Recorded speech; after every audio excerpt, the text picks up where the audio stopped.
All right, let's dive right into this explainer. Today, we're uncovering a hidden linguistic code, tracking down the historical detectives who actually cracked it, and investigating a totally fascinating anomaly from 1820s America. Seriously, if you love a good historical mystery, you are in exactly the right place. We're going to dig into a puzzle that has completely captivated linguists, historians, and statisticians alike. So here's our detective's corkboard for this explainer. We'll be looking at decoding the Chiasmus, a timeline of discovery, the Book of Mormon anomaly, the heart of the message, explaining the origins, and finally, the statistical improbability. Let's get to it.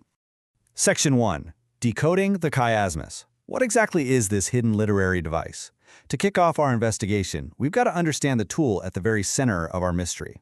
So, what are we actually looking for? Well, a chiasmus, or chiasmi if we're talking plural, is this brilliant ancient literary and rhetorical device. Basically, it's where concepts, words, or even massive grammatical structures are introduced and then repeated, but in reverse order. It forms an A-B-B-A pattern. It gets its name from the Greek letter chi, which literally looks like an X. So think of it as a mirrored reflection of ideas. It's kind of like walking into a room, noticing the objects on your left, then the center, then your right, and then describing them backwards as you walk back out. And here's the really cool part. In the ancient world, way before the printing press, people had to pass down these huge, complex epics orally. This mirrored structure, it was an incredibly powerful memory aid. It let storytellers mentally map out massive blocks of text without ever losing their place. Now, notice how this ABBA structure builds directly toward that crucial C block right in the middle. We start with idea A, move to idea B, and then boom, we hit step 3, pivot point C. This is the literal heart of the structure. After that, we just mirror back out. Idea B is repeated, and finally, idea A is repeated.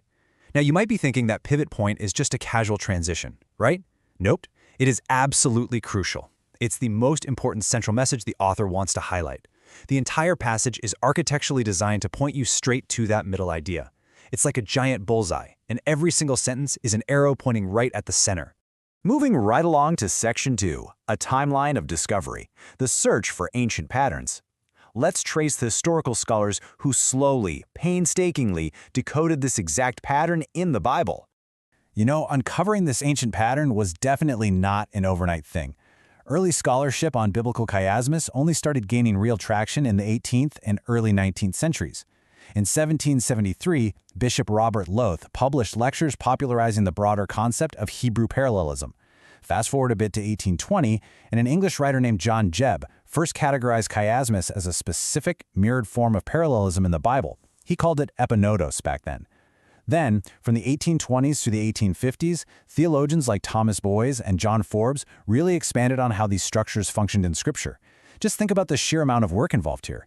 These scholars had to meticulously scan incredibly dense, ancient texts, line by line, without any modern computers or search functions. It took over 2 centuries for European academics studying Greek and formal English to identify these structures, and this slow, steady crawl of academic progress actually culminated in a pretty surprising discovery in 1967, when a missionary named John W. Welch found and documented complex chiastic structures hiding right inside the Book of Mormon while he was in Germany. Which brings us to Section 3, the Book of Mormon anomaly, a linguistic puzzle in rural America. This gets us to the core historical mystery of our explainer. How did this complex, ancient device end up in a text from 1820s America? Let's set the scene here because the contrast is wild. In the 1820s, Joseph Smith, who published the Book of Mormon, was a young, largely uneducated farmer living on the rough frontier of upstate New York. We're talking dirt roads, intense manual labor, and super basic rural schooling. Meanwhile, at that exact same time across the Atlantic, formal academic literature on chiasmus was pretty much locked away in the elite halls of Oxford or deep inside German theological institutes. The papers were written in ancient Greek or highly academic English. It wasn't something the general public would even know about until way later in the 20th century. So the crucial takeaway here is that scholarly and secular consensus pretty much universally agree it is incredibly unlikely that a young frontier farmer like Joseph Smith would have had any awareness whatsoever of this super obscure European academic concept. The gap between his world and elite European academia is just staggering, and yet, the structures are undeniably right there in the text, ranging from tiny verses to massive sweeping chapters. Section 4, the heart of the message, the Alma pivot point. We need to zoom in right now to look at a famous, incredibly complex chiasmus found in the Book of Mormon narrative of Alma. The text, known as Alma 36, is widely considered to be the most complex and robust chiasmus in the entire Book of Mormon. It maps out this deeply dramatic narrative of a spiritual conversion using a meticulous, multi-layered structure. To really get this, you have to understand the context. The first half of the chapter, our ideas A and B from earlier, describes this intense spiritual agony, immense guilt, and a feeling of literal, suffocating darkness. The narrative builds and builds the tension until, bam, it hits the center, the C block. And that's the quote you're seeing right now. Now, as my mind caught hold upon this thought, I cried within my heart, O Jesus, thou Son of God, have mercy on me, who am in the gall of bitterness, and am encircled about by the everlasting chains of death. Placed directly at the exact center of this sprawling structure, this plea for mercy is the beating heart and the absolute pivot point of the passage. And here's where the magic happens. Right after this plea, the second half of the chapter mirrors the first half perfectly, but in reverse. The intense pain from the first half is directly mirrored by profound joy in the second half. The suffocating darkness? Mirrored by intense, radiant light. Everything before the pivot leads up to this moment of begging for mercy, and everything after it reflects back on the resulting redemption. It's just a stunning, chapter-length piece of literary architecture. Section 5, Explaining the Origins. Two sides of the debate. Since Smith likely didn't know what a chiasmus was, we've got to act as impartial forensic reporters here and weigh the evidence.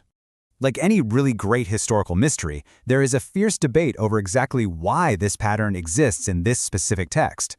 On one side of the scale, apologists and religion scholars argue that, well, because Smith couldn't have possibly known about complex chiastic structures, finding them in the Book of Mormon is hard linguistic evidence of its ancient Semitic origins. For them, it's undeniable proof of antiquity that he simply couldn't have faked. On the other side of the scale, historians and skeptics perfectly balance this out with naturalistic explanations. They point out that chiasmus can actually emerge totally naturally in repetitive, speech-based oral traditions.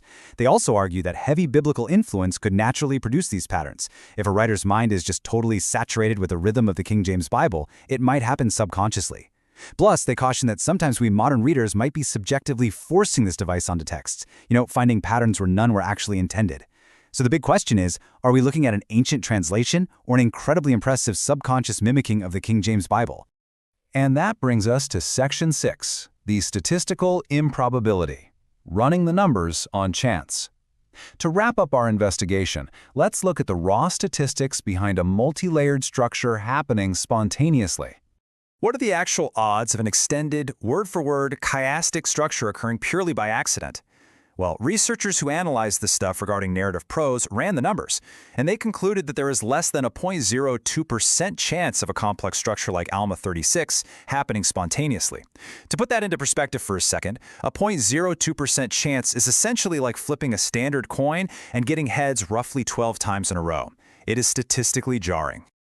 Or, to put it the way some physicists and statisticians have argued, it's an astonishing anomaly with less than a 1 in 100,000 chance of happening purely by random accident.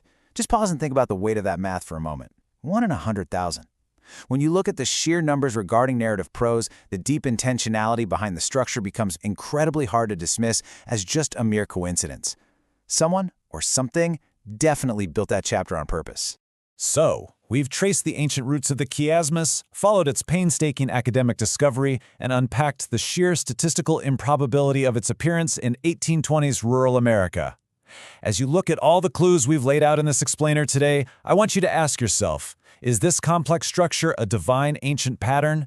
Is it a remarkable subconscious borrowing from a biblically saturated mind? Or is it simply a 1 in 100,000 mathematical fluke? What do you believe is the true origin of this incredible literary mystery?